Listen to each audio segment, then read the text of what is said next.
Warm welcome to all my students. मैं एक series provide करवाने वाली हूँ अपने उन स्टूडेंट्स को जो 10th का एग्ज़ामिनेशन देने वाले हैं बस चंद 2 महीनों के बाद। तो मैंने क्या किया है, एक सीरीज़ जो स्टार्ट किया है वो SST, not only geography but geography, civics, history and economics, चारों के चारों पेपर्स का जो जो आपके एग्जामिनेशन में आ रहा है, प्रीवियस ईयर के जो क्वेश्चंस हैं वो कंपाइलेशन में प्रोवाइड करवाने वाली हूँ with the answers, and not only answers but with the explanation. यानी कि आपको कोई भी क्वेश्चन का आंसर याद नहीं करना है, रटना नहीं है, बट हाँ एक कहानी की तरह दिमाग में रखना है और एक प्रेजेंटेबल फॉर्मल आंसर में कॉपी में लिख के आना है। ठीक है, so without wasting any time let's get started. So we're going to start off with social studies geography, and the very first chapter the second chapter would be agriculture. ठीक है, काफ़ी क्वेश्चंस आपके इसमें से आते हैं और कुछ कॉमन रिपीटेटिव क्वेश्चंस आते हैं। ठीक है, तो बहुत ज़्यादा घबराने की ज़रूरत नहीं है कि एग्रीकल्चर है, इसमें आपको जूट, शुगर वगैरह वगैरह सब कुछ याद करना पड़ेगा। बट हाँ, याद तो करना पड़ेगा, बट उसको मैं याद करवा दूँगी आपको।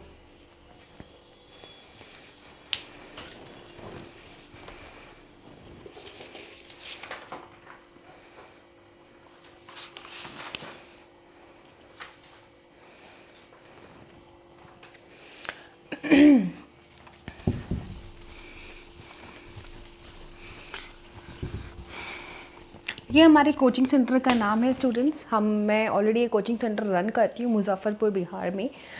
2 लोकेशन पे है। एक लोकेशन है हमारा स्पीकर चौक, ठीक है, एक है स्पीकर चौक और दूसरा है हमारा दामू चौक। ठीक है, दोनों ही काफ़ी प्रोमिनेंट लोकेशन है मुजफ्फरपुर के। इन दोनों लोकेशन पे हम SST, English, science, Hindi, mathematics after overall 5 to 10 all subjects हम प्रोवाइड करवाते हैं along with CBSE and Bihar board. ठीक है, सो इफ़ एनीवन, आप में से कोई भी हमारे इंस्टीट्यूट को ज्वाइन करना चाहते हैं ऑफलाइन क्लासेस के लिए, तो इन 2 नंबर्स में से किसी भी आइदर वन पे आप कॉल करके हमसे बात कर सकते हैं, या नहीं तो फिर एड्रेस, प्रॉपर एड्रेस लेके हम आपको टेक्स्ट कर देंगे, व्हाट्सएप कर देंगे, आप हमको कांटेक्ट कर सकते हैं, विजिट कर सकते हैं। ठीक है,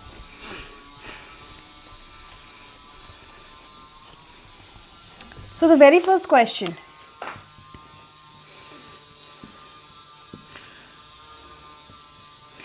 difference between primitive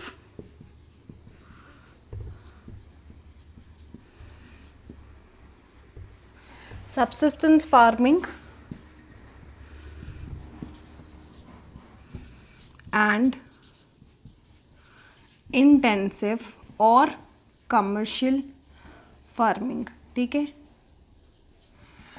या तो आपको सिर्फ और सिर्फ एक शॉर्ट नोट लिखने को आ जा सकता है प्रिमिटिव सब्सिस्टेंस फार्मिंग के ऊपर, या नहीं तो फिर आपको कमर्शियल फार्मिंग या फिर इंटेंसिव फार्मिंग के ऊपर एक शॉर्ट नोट लिखने को आ जा सकता है। नहीं तो फिर जैसे यहाँ पे मैंने स्ट्रेट फॉरवर्ड क्वेश्चन दे करके रखा हुआ है, आपको डिफरेंस लिखने को भी आ सकता है। ठीक है, तो सबसे पहले हम लोग समझ लेते हैं कि प्रिमिटिव और इंटेंसिव कमर्शियल फार्मिंग है क्या।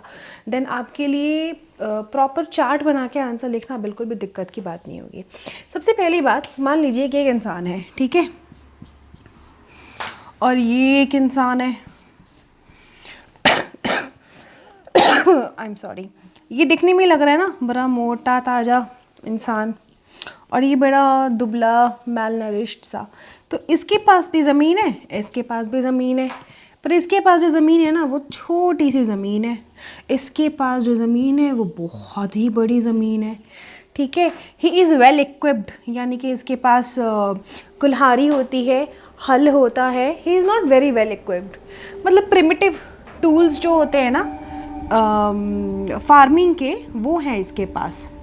प्रिमिटिव बेसिक टूल्स हैं इसके पास, मतलब जैसे तैसे फार्मिंग करता है ये। ठीक है, बहुत ज़्यादा बड़ा लैंड भी नहीं है इसके पास, small patch of land, small patch of land है इसके पास।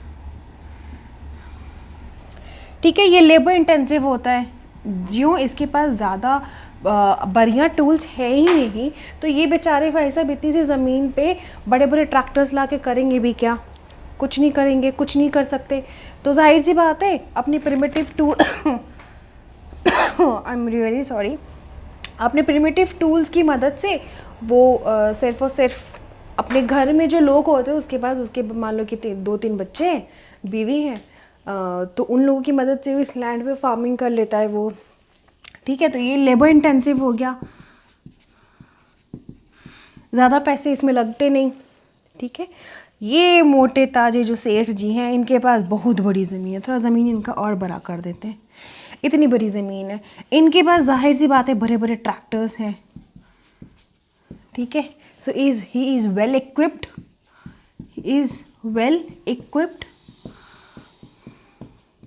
देखिए स्टूडेंट्स, आपको एक छोटी सी बात बताती हूँ कि आप जब भी आंसर लिखने को जाएंगे तो आप इन सारे टर्म्स को इस्तेमाल करेंगे, भले ही आपका लैंग्वेज अलग होगा, you will write your answer in your own language but you will use this words, this terms, otherwise answer will sound very informal, तो वो नहीं चलेगा। आपको एक फॉर्मल आंसर लिखना है with the usage of proper terminologies, तो terminologies का ध्यान रखना है, इसीलिए मैं ये पॉइंट्स में आपको टर्मिनोलॉजीज लिख कर दे रही हूँ, ठीक है। ये जो भाई साहब है इनके पास बहुत बड़ी पैच ऑफ लैंड है, ठीक है, देखने में लग रहा है बहुत लार्ज पैच ऑफ लैंड। एक के बाद दूसरी इसके पास ट्रैक्टर्स है तो मतलब ये बड़े सेठ हैं, इनके पास पैसे बहुत है, तो ये जो फार्मिंग कर रहे हैं इसमें ये पैसे भी ज़्यादा लगा रहे हैं, which means it's capital intensive, ठीक है। एक और पॉइंट हम लोग इसमें डाल सकते हैं ये कि इसमें it's not so very labour intensive, ठीक है, बहुत ज़्यादा लेबर की ज़रूरत नहीं होती क्योंकि ट्रैक्टर्स वगैरह जो होते हैं उनसे ज़्यादा करवा लेते हैं काम। और हाई यील्डिंग वैरायटी सीड्स, आप लोगों ने ये 9th में पढ़ा होगा, HYV सीड्स का इस्तेमाल करते हैं, फर्टिलाइज़र्स का इस्तेमाल करते हैं, ठीक है। और लास्ट बट नॉट लीस्ट वो ये कि ये सिर्फ और सिर्फ अपने कंजम्पशन के लिए इस लैंड पे फार्मिंग नहीं करते हैं, they do the farming with the purpose of selling it further, ठीक है। तो ये लोग प्रोफेशनल्स होते हैं और ये सेल्फ कंजम्पशन के लिए फार्मिंग करते हैं, ठीक है। तो ये आपकी शॉर्ट नोट अगर आती है तो भी आप लिख सकते हैं, अगर आपकी शॉर्ट नोट नहीं इंटेंसिव डिफरेंस आती है तो आप वो भी लिख सकते हैं, क्लियर।